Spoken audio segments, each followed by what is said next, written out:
Hello, rising sophomores. It's Mrs. Hoffman here. You are already 2/3 of the way through your ninth grade year, and today I'm going to walk you through the scheduling process for choosing your classes for next year. There's going to be given a lot of information today, and it's going to give you a lot to think about when selecting your courses. We really want you to be thoughtful during this process and choose classes that are interesting to you. As you've probably heard, we're moving to semesters next year. So instead of having 3 trimesters with 5 classes, we're going to have 2 semesters with 6 classes each day. I'll hopefully answer any question you have about this during the presentation. I hope the presentation answers all of your questions about scheduling for next year. If you still have questions, please ask your teachers or feel free to stop into the counseling office to speak with myself, Mr. Ogles, or Mrs. Miller. All right, let's get started on the scheduling process. I want to start by going over the scheduling timeline with you.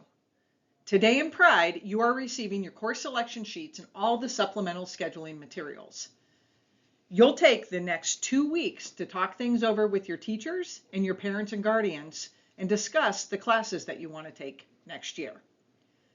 Next Wednesday, March 5th, we will have a parent information night to go over all of the scheduling information with your parents and guardians. The parent night will start at 6 p.m. The most important date is Monday, March 10th. This is the day that your course selection sheets are due to your Pride teacher, or you can drop them off in the counseling office. The March 10th deadline is very important. If you are late in turning in your completed registration sheet, you will be less likely to get your first choice classes. We're going to be going over a lot of information today, and all of the materials you'll need to complete the course selection process can be found on the Dixie Heights webpage. Once you're on the Dixie homepage, select Resources on the top right, and then click Counseling Services from the drop-down menu.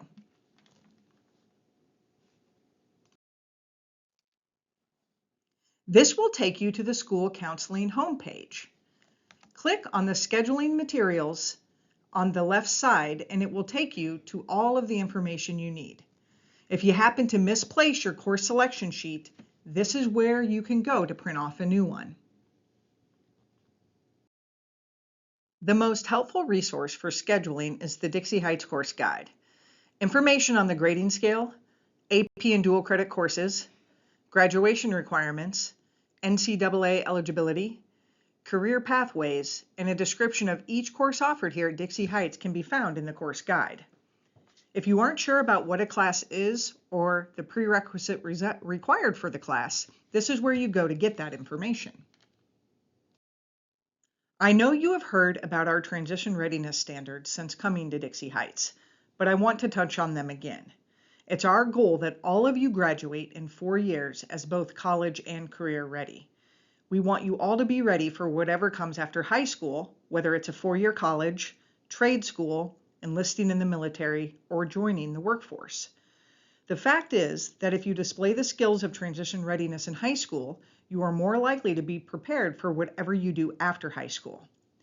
There are several different ways to meet the standards. On the top half are the academic indicators. Meeting one of these makes you college ready. These indicators include getting a grade of A, B, or C in a dual credit English or math class, earning a score of 3 or higher on an AP test, or earning an A, B, or C in an AP course or Algebra 2. You can also meet college readiness by meeting the benchmark scores on the ACT or Coyote tests. On the bottom are the career readiness indicators, which include earning industry certifications, earning an A, B, or C in a career pathway dual credit course, completing a work-based learning internship, passing the ASVAB and enlisting in the military, or achieving 2 of these indicators on the bottom right.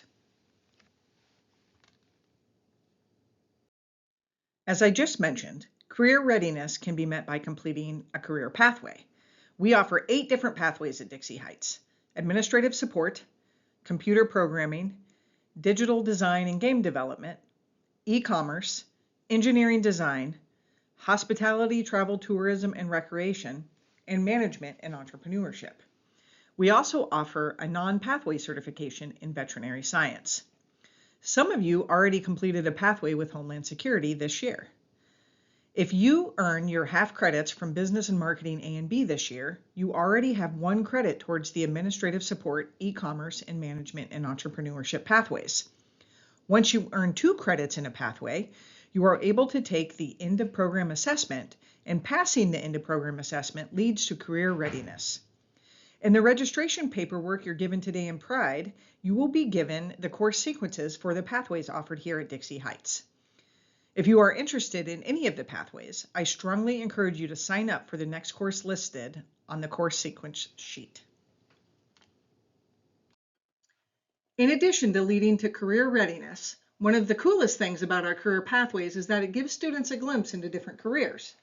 For example, our engineering pathways give students information about being an environmental engineer, natural resource specialist, land surveyor, environmental scientist, and public health engineer, among others.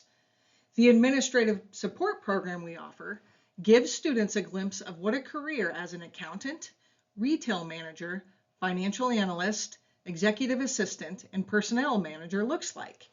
Each of these pathways we offer helps students get a better understanding of specific careers within that pathway. If you have any questions regarding your career pathway, please see Mrs. Rowan. One of the handouts you received today is the Career Pathway Course Sequences. This shows you the 8 career pathways we offer here at Dixie Heights and the courses you need to take in order to complete those pathways. If you're interested in a pathway, please be sure that you're paying attention to this and you sign up for the courses you need to complete that pathway.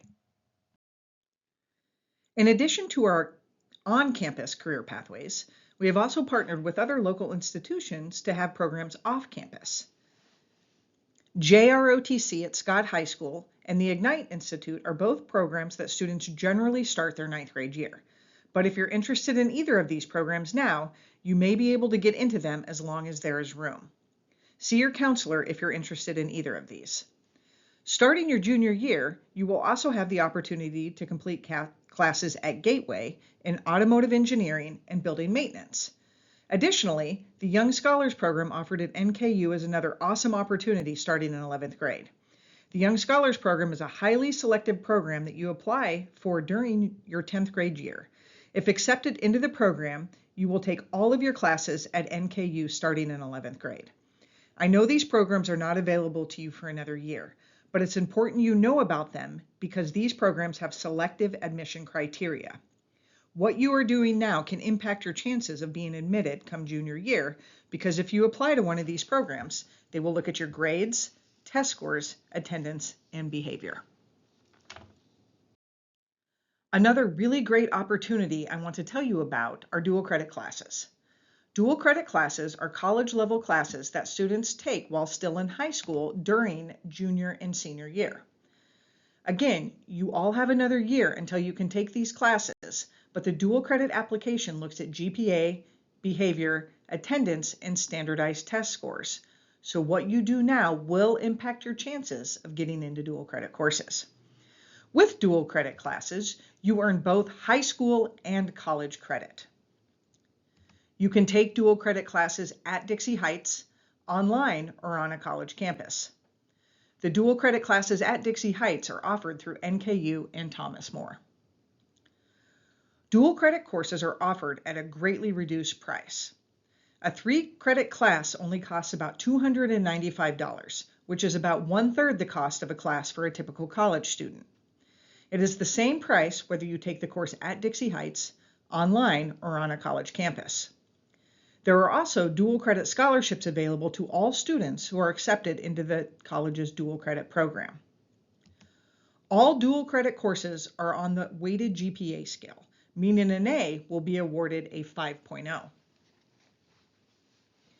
In order to take dual credit classes, you will need to fill out the dual credit application this time next year. You must also be accepted into the dual credit program in order to take classes, and the colleges have specific criteria you must meet, like having a certain GPA and standardized test scores. Taking college courses in high school is an incredible opportunity, but it's important that you understand that they are college level courses, and you must follow the college's rules and expectations. Another thing that is impacted by what you are doing right now are graduation recognitions, which are awarded at graduation. Students who have a weighted GPA of 4.2 or higher and have completed 5 AP or dual credit courses in 4 of the 6 academic areas will earn summa cum laude honors. Students with a weighted GPA of 3.8 or higher that have completed 2 AP or dual credit classes will be recognized as magna cum laude. Cum laude recognitions are awarded to students who have earned a cumulative GPA of 3.5 or higher. Remember, GPA is not rounded up for honors recognitions. Now we're going to discuss graduation requirements. As I mentioned at the beginning, we are moving to semesters starting next school year, so the number of elective credits needed and total credits needed to graduate is changing. But the core requirements are state requirements, so they are going to stay the same. All students must earn 4 English credits in order to graduate. At Dixie Heights, this means you will take English 1, 2, 3, and 4, or the equivalent AP or dual credit courses. All students must earn 4 math credits. This includes Algebra 1, Geometry, and Algebra 2, plus an additional math credit. Remember that in Kentucky, students must take a math and English class each year of high school, regardless of how many math and English credits you've earned. The state requires 3 credits of science to graduate.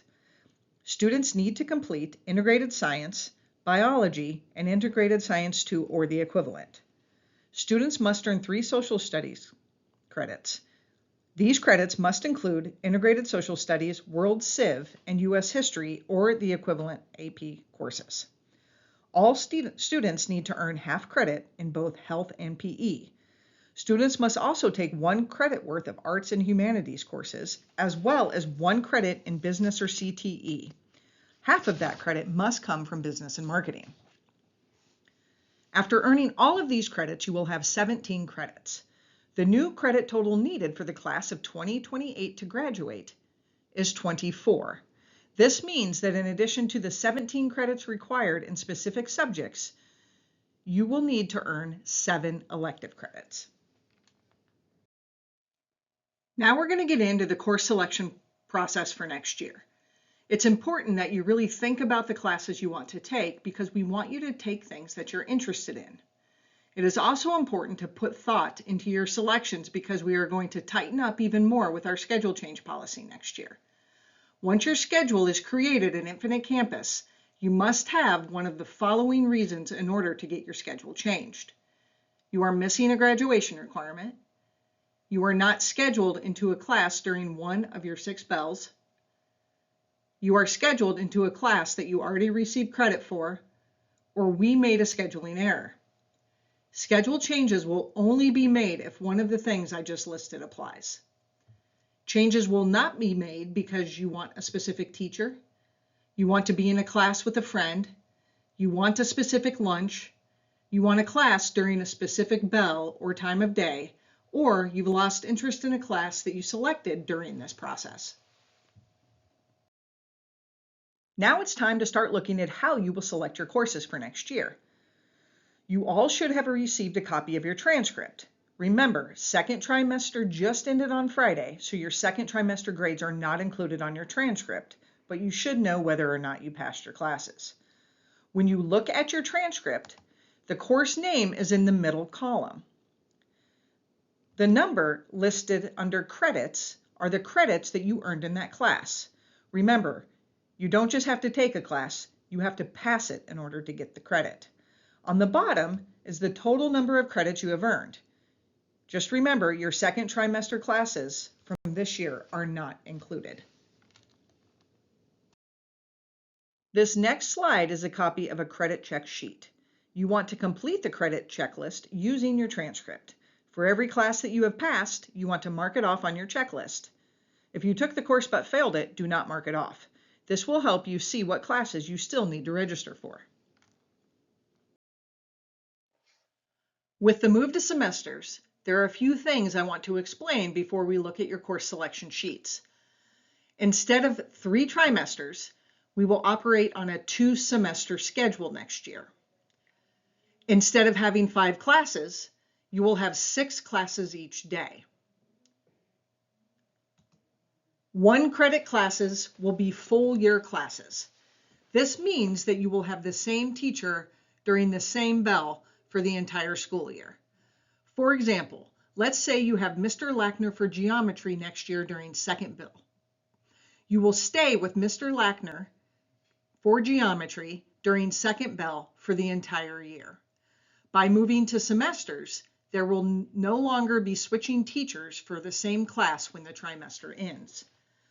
Credit for full year classes will be awarded at the end of the school year. Your final grade for a full year class will be determined by adding your semester 1 grade to your second semester grade and then dividing by 2. If you have a 60% or higher as your final grade, you will earn a full credit for that class. If your final grade is below a 60%, you will not earn any credit for that class. For semester classes, credit will be awarded at the end of the semester in which you complete the class. This is what the daily schedule will look like next year. As I just mentioned, you will have 6 classes instead of 5. The total minutes spent in each class every day is a bit less on the 6-bell schedule than it was on the 5-bell schedule. Another change you will see is that lunch will be eaten during 4th bell instead of during 3rd bell.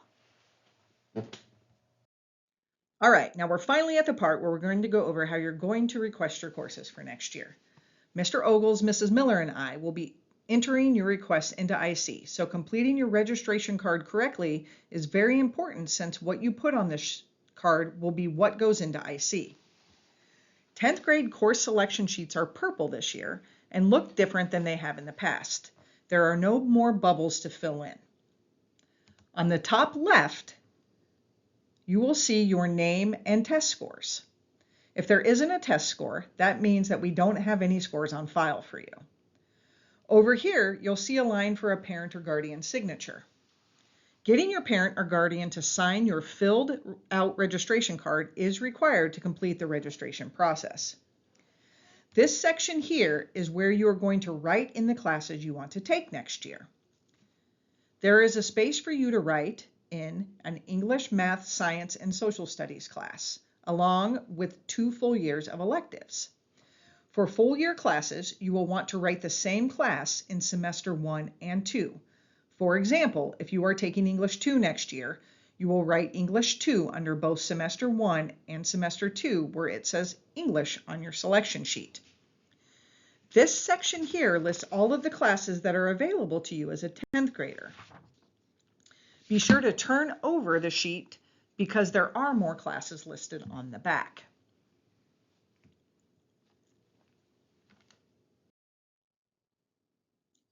The number that is listed under credit is the number of credits a class is worth. If there is a 1 listed, it is a full year class and you need to write it under both semester 1 and semester 2. If it is listed as 0.5 or a half credit, that class is only 1 semester long and you only need to write it in either semester 1 or semester 2. Writing it in a particular semester does not mean it will be scheduled in that semester. If you see an asterisk in the prereq box, that means that that particular class has a prerequisite class that you must have received credit for in order to take the class you are registering for. Remember, prereq information can be found in the course guide. Another thing to pay attention to is if there are any notes listed next to the course. For example, next to English 2 Advanced, it says requires teacher's initials. This means that in order to take English 2 Advanced, your current English teacher will need to sign off on your card. They will do this by putting their initials in this box here under staff initials. For full year classes, teachers only need to initial 1 of the semesters. Lastly, in the section titled Alternative Classes, all students must list 3 classes that they would like to take in the event that their first choice class is not available. The back of your course selection sheet lists more classes you can take, as well as a box for you to circle any core class you did not earn credit for during ninth grade. If you have an F on your transcript for first trimester for one of the courses listed here, or you know that you didn't pass one of the courses during second trimester, you'll want to circle that class. On the bottom is the Dixie Heights schedule change policy. We will be strictly enforcing this policy, so it's important that you think about your classes and actually register for the ones that you want to take. This is what a completed course selection sheet should look like. This section has classes listed in each of the 6 spots under semester 1 and semester 2. Full year classes are listed in both semesters, and teachers have initialed the classes that require teacher approval. Lastly, 3 alternate choices have been written in. Once your course selection sheet looks like this and your parent or guardian has signed it, you should turn it in to your PRIDE teacher. As we wrap up today, there's just a few reminders of things that you all need to do in order to successfully complete your course selection sheet. Every student needs to sign up for an English, math, science, and social studies class. All students must write in the equivalent of 6 full year classes, and all students must also choose 3 alternate classes. Lastly, remember that the deadline to turn in your completed course selection sheet to your PRIDE teacher is Monday, March 10th. If you turn in an incomplete sheet or don't turn in one at all, your counselor or principal will choose the classes for you and you won't be able to change them. All right, Colonels, that concludes our presentation about scheduling. If you have any questions, please ask your teachers or stop into the Counseling Center to see myself, Mr. Ogles, or Mrs. Miller. Have a great day.